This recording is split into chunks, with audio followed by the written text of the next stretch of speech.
Second battle of तारेन में पृथ्वीराज चौहान जैसी बहादुर शख्सियत को कैसे शिकस्त दी सुल्तान मोहम्मद गौरी ने। और फर्स्ट बैटल ऑफ तारेन में पृथ्वीराज चौहान से शिकस्त खाने के बाद सुल्तान शहाबुद्दीन गौरी ने क्या कसम खाई थी। और बॉलीवुड की मूवी में झूठी तारीख दिखाकर हिस्ट्री का कैसे मजाक उड़ाया गया, आइए जानते हैं इस वीडियो में। सुल्तान शहाबुद्दीन गौरी जो कि गौरी सल्तनत के एक हुक्मरान थे। 1100 की दिहाई में हिंदुस्तान कई छोटी छोटी रियासतों में बटा हुआ था। उनमें से ही एक थी गौरी सल्तनत। गौरी सल्तनत के हुक्मरान शहाबुद्दीन गौरी ये चाहते थे कि हिंदुस्तान की सरजमीन पर पहली बार अपनी सल्तनत और इस्लाम का परचम लहराएं, क्योंकि इनसे पहले जितने मुसलमान हुक्मरान आए हैं वो आते, जंग करते और वापस चले जाते थे। इसी वजह से मोहम्मद गौरी ने हिंद के मुख्तलिफ रियासतों पर हमले करने शुरू कर दिए और उन इलाकों को अपनी सल्तनत में शामिल करना शुरू कर दिया। लेकिन सुल्तान गौरी की राह में सबसे बड़ी रुकावट चौहान सल्तनत थी, जिनका बॉर्डर गौरी सल्तनत के साथ लगता था, बिल्कुल ऐसे ही जैसे इंडिया और पाकिस्तान का बॉर्डर आपस में मैच होता है। और चौहान सल्तनत का खतरनाक होने की सबसे बड़ी वजह एक तो वहां के जंगजू और बहादुर राजपूत थे और दूसरी वजह पृथ्वीराज चौहान थे। इसी तरह सुल्तान मोहम्मद गौरी ने चौहान सल्तनत के साथ एक बड़ी और फैसला कुन जंग लड़ने का फैसला किया, जिसे तारीख में फर्स्ट बैटल ऑफ तारेन कहा गया, जो कि हरियाणा की एक सिटी तड़ोड़ी में लड़ी गई। और यह जंग सुल्तान गौरी की बहुत ही बड़ी बेवकूफी साबित हुई। इस जंग में सुल्तान की फौज ऑलमोस्ट 50,000 थी और दूसरी तरफ पृथ्वीराज चौहान की फौज इससे डबल यानी मिनिमम 1 लाख थी। लेकिन कम तादाद होने के बावजूद इस जंग में सुल्तान को अपने घुड़सवारों पर बहुत यकीन था। ऐसे माहिर घुड़सवार जो कि चलते घोड़े पे तीर अंदाजी करना जानते थे, बिल्कुल यही टेक्निक जो कि मंगोल भी इस्तेमाल किया करते थे। लेकिन यहां पे वाज़ेह करते चलो, ये टेक्निक सिर्फ तभी इस्तेमाल की जा सकती थी जब फौज बिखरी हुई हो। एक मुनज़्ज़म फौज के सामने यह टेक्निक इस्तेमाल नहीं हो सकती थी।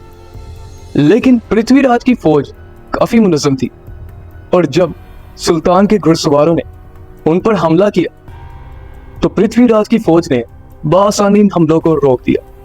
लेकिन जब पृथ्वीराज की फौज ने सुल्तान पर हमला किया तो सुल्तान की फौज तितर बितर हो गई और भागने लग गई, जिसके बाद सुल्तान मोहम्मद गौरी ने अपनी फौज का हौसला बढ़ाने के लिए खुद मैदान जंग में आगे जाकर लड़ने का फैसला किया, जो कि बेवकूफाना फैसला साबित हुआ।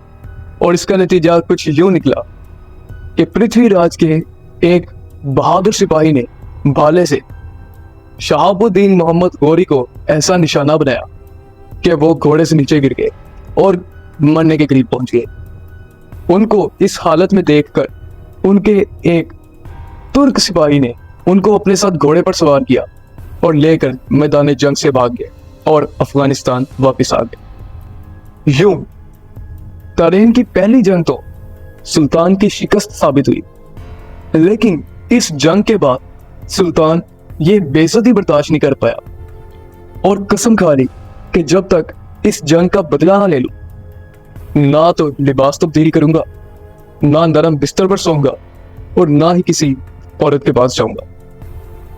इस जंग के ठीक 1 साल तक सुल्तान एक बेहतर और तरबियत याफ्ता फौज बनाने में मसरूफ हो गया और दूसरी तरफ पृथ्वीराज चौहान रियासत के मसलों से हटकर इश्क के मसलों में बढ़ गए और गढ़वाल सुल्तनत के राजा जयपाल की बेटी से मोहब्बत कर बैठे। लेकिन जयपाल इस रिश्ते के खिलाफ था और जयपाल का इस रिश्ते के लिए ना मानने पर उन्होंने जयपाल की बेटी को भगाकर उससे शादी कर ली। राजपूत था ना फिर। भाई दूसरी तरह इनकी जंग का फैसला कुछ भी हो, मेरी तरफ से तू जीत गया भाई। उस्ताद जी वीडियो बन रही है। हो मजा। और देखा जाए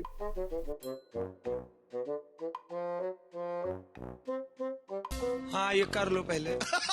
और देखा जाए तो पृथ्वीराज चौहान ने यह कदम उठाकर गढ़वाल सल्तनत को अपना दुश्मन बना लिया था।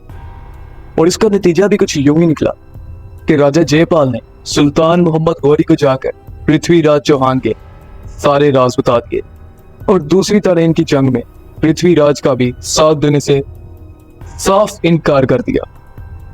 जंग के आगाज में इस बार सुल्तान गौरी 1,20,000 की फौज लेकर मैदान जंग में उतरा। और दूसरी तरफ पृथ्वीराज चौहान इस बार भी 3 लाख का सुल्तान से बड़ा लश्कर लेकर मैदान जंग में आया। जब दोनों फौजें आमने सामने आई तो पृथ्वीराज ने सुल्तान को एक खत लिखा, जिसके अंदर लिखा गया था कि पहले की तरह इस बार भी हम तादाद में ज्यादा है और इस बार भी आपकी शिकस्त यकीनी है। मैं खून नहीं बहाना चाहता, इसलिए आप अपनी फौज लेकर वापस चले जाएं, आपकी जान बच जाएगी। इस मगरूर खत को पढ़ने के बाद सुल्तान को गुस्सा तो बहुत आया, लेकिन उन्होंने एक चाल चली और उन्होंने पृथ्वीराज को यह पैगाम भिजवाया कि मैं अपने भाई से मशवरा करना चाहता हूँ, जो कि इस टाइम अफगानिस्तान में।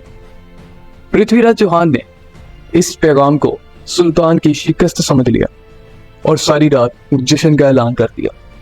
लेकिन दूसरी तरफ सुबह होते ही सुल्तान ने अपनी फौज के साथ पृथ्वीराज की फौज पर हमला कर दिया। सुल्तान के हमले को सह न पाने पर पृथ्वीराज की फौज भागने लगी और इस बार भी पृथ्वीराज ने वही कदम उठाया जो सुल्तान ने कदम उठाया, यानी अपना फौज का हौसला बढ़ाने के लिए खुद मैदान जंग में आगे जाके लड़ने का फैसला किया। लेकिन सुल्तान के सिपाहियों के हाथों पकड़ा गया और कैद कर लिया गया, जिसके बाद सुल्तान का रिएक्शन कुछ यूं था। हाँ भाई कैसी लगी आगे स्वाद। कैद हो जाने के बाद या तो पृथ्वीराज को कत्ल कर दिया गया या तो कैद में ही इनकी मौत हो। लेकिन बॉलीवुड की मूवीज के अंदर कुछ और ही दिखाया गया और उसमें दिखाया गया है कि सुल्तान ने पृथ्वीराज की दोनों आंखें निकाल दी और उनको तीर चलाकर घुड़सवार पर हमला करने का कहा। लेकिन पृथ्वीराज चौहान ने एक ही तीर सुल्तान को मारा और यूं सुल्तान की डेथ हो गई और फिर सुल्तान के सिपाहियों ने पृथ्वीराज को भी मार दिया। कोई सेंस है इस बात की? खैर, लेकिन सोर्सेस के मुताबिक पृथ्वीराज चौहान की डेथ 1192 में हुई और सुल्तान शहाबुद्दीन गौरी की वफात 1206 में बागियों के हाथों।